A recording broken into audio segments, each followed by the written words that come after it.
साथियों, जय गुरु गोरखनाथ।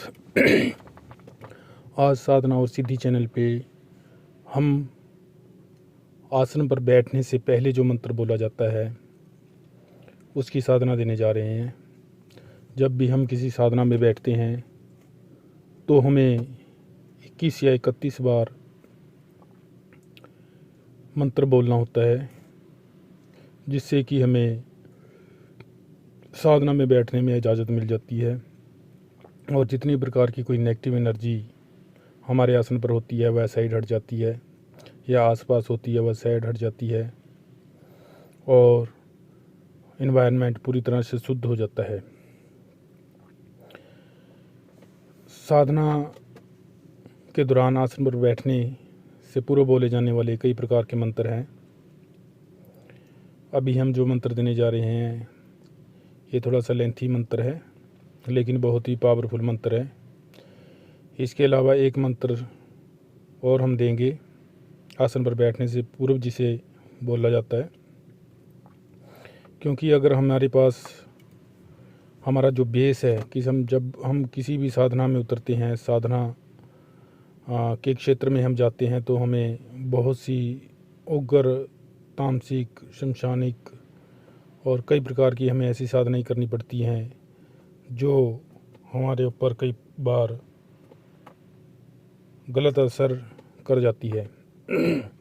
तो हमें अपने सुरक्षा के लिए इन आसन मंत्रों का जाप करना पड़ता है। जाप से पहले यह आसन मंत्र जो है यह पूरी तरह से सिद्ध होनी चाहिए, और इन आसन मंत्रों को सिद्ध करने के लिए हम आपको पूरा विधि विधान बताएंगे, आसन मंत्र भी बताएंगे। आसन मंत्र जो है हमने वह डिस्क्रिप्शन में भी लिख दिया है और थंबनेल पे भी आसन मंत्र को लिख दिया गया है। यहाँ से साधक आसानी से इसको देखकर याद कर सकते हैं, लिख सकते हैं। और ये आसन मंत्र जो है यह गुरुमुखी आसन मंत्र है, कोई ऐसे नहीं है कि ऐसे ही दे रखे हैं।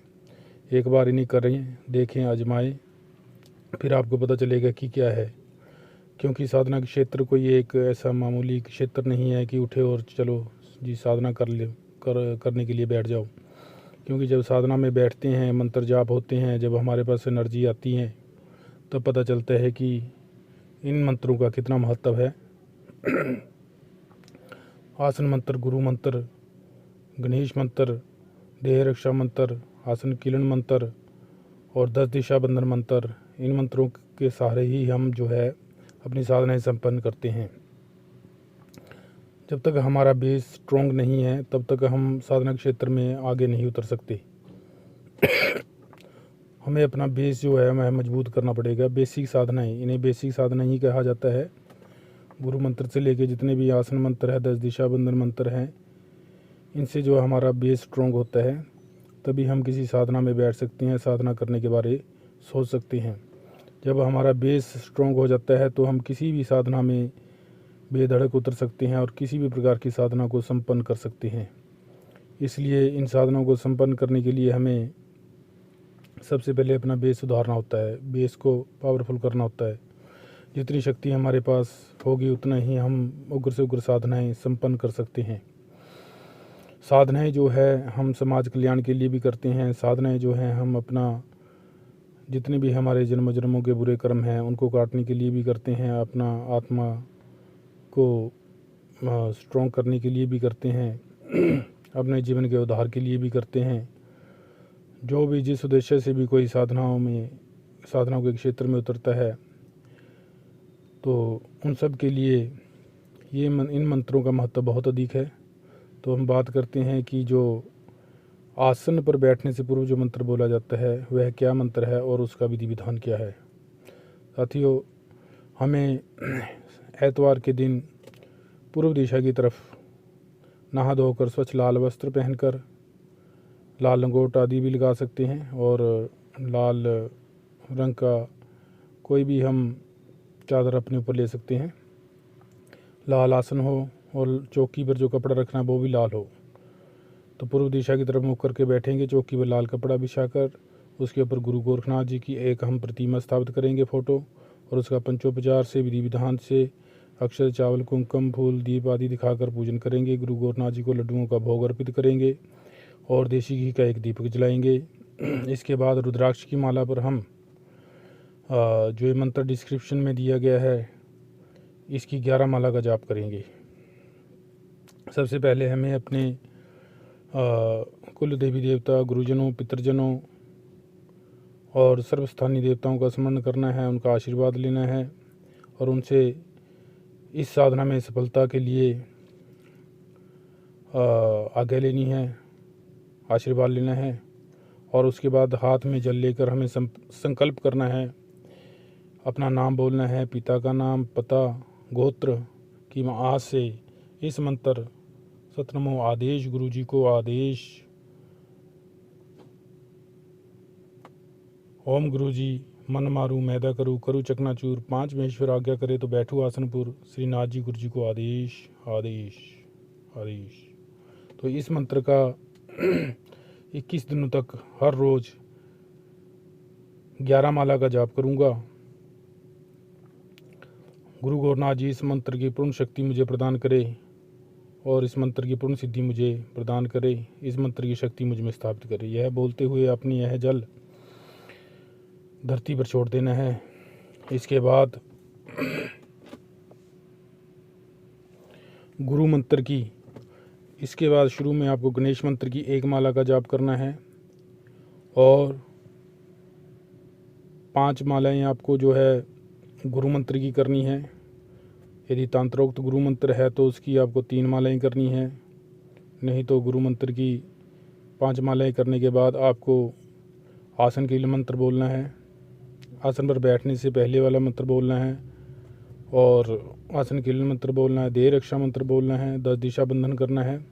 उसके पश्चात इस मंत्र की आपको मंत्र सुनिए, सतनमो आदेश, गुरु जी को आदेश, ओम गुरु जी मन मारू मैदा करूँ करूँ चकनाचूर, 5 महेश्वर आज्ञा करे तो बैठू आसनपुर, श्रीनाथ जी गुरु जी को आदेश आदेश आदेश। मंत्र सुनिए एक बार फिर, सतनमो आदेश, गुरु जी को आदेश, ओम गुरु जी मन मारू मैदा करूँ करूँ चकनाचूर, 5 महेश्वर आज्ञा करे तो बैठू आसनपुर, श्रीनाथ जी गुरु जी को आदेश आदेश आदेश।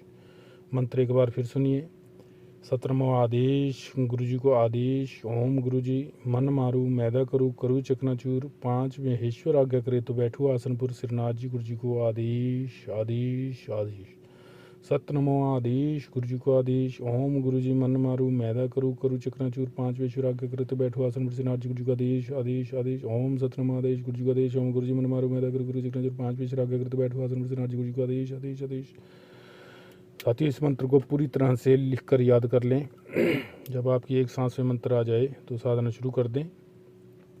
देखने में जितना यह मंत्र साधारण लगता है उतना ही मंत्र बहुत ही यह पहुंचा हुआ मंत्र है और जैसे ही आप संकल्प लोगे, संकल्प के दौरान ही आपको इस मंत्र की शक्ति का अनुभव हो जाएगा कि यह मंत्र क्या है। बहुत ही शक्तिशाली मंत्र है। ये जितने भी मंत्र है ये आपको पूरी तरह से कंठस्थ होने चाहिए और आपके टिप्स पे रटे हुए होने चाहिए, पूर्णतः सिद्ध होने चाहिए, ताकि आप किसी भी प्रकार की उग्र साधना को कर सकें या आप किसी प्रकार की कोई भी शमशान में साधना करते हैं तो वहाँ भी आपको यह जो मंत्र है बहुत ही आपके लिए लाभदायक सिद्ध होंगे।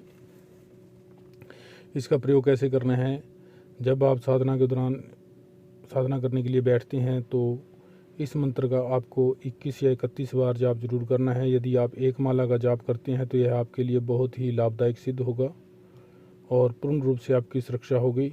इसके बाद आपको आसन के लिए मंत्र बोलना है, देह रक्षा मंत्र, 10 दिशा बंधन मंत्र बोलने के बाद आपको अपनी साधना जो है वह आरंभ कर देनी है। इसके अलावा आप जब भी आपकी साधना पूर्ण हो जाती है 21 दिन की तो उसके बाद आप 21 या 31 मंत्र हर रोज़ अपनी पूजा के दौरान इसका जाप करते रहें ताकि इस मंत्र की ऊर्जा जो है वह निरंतर आपके पास बनी रहे। और जब कभी भी दिवाली, होली, चंद्र ग्रहण, सूर्य ग्रहण आदि अच्छे पर्व आते हैं तो उस समय आपको इन मंत्रों का जो है एक एक माला अवश्य कर लेनी चाहिए ताकि ये मंत्र जागृत हो जाएं और इनकी ऊर्जा आपके पास बनी रहे। जो परहेज इसमें पूर्ण ब्रह्मचर्य का पालन करना होगा। और मदरा शराब आदि का सेवन नहीं करना है, मीट मांस नहीं खाना है, लहसुन प्याज का प्रयोग बिल्कुल भी नहीं करना है, मोबाइल पे अश्लील चित्र, अश्लील वीडियो आदि नहीं देखनी है, अश्लील बातें नहीं करनी है, पूर्णतः एकांत में रहना है और जितना हो सके उतना गपशप से बचना है और अपने गुरु में, अपनी साधना में ध्यान रखना है, अपने काम में ध्यान रखना है। तो आपकी साधना पूर्ण रूप से संपूर्ण होगी और आपको इस साधना में इस मंत्र की जो आपको सिद्धि प्राप्त होगी, गुरु गोरखनाथ जी का आशीर्वाद प्राप्त होगा। एक बार इस साधना को पूरे तन मन से और एकाग्रचित्त होकर अवश्य करें, गुरु महाराज कृपा करेंगे। एक बात बहुत ही यहाँ पे विचारणीय है कि यदि इस साधना के दौरान हम जिस कमरे में हम इस साधना को कर रहे हैं, अगर हम वहीं पर सोते हैं तो बहुत ही अच्छा होगा। इन्हीं शब्दों के साथ आपका बहुत बहुत धन्यवाद। जय गुरु गोरख।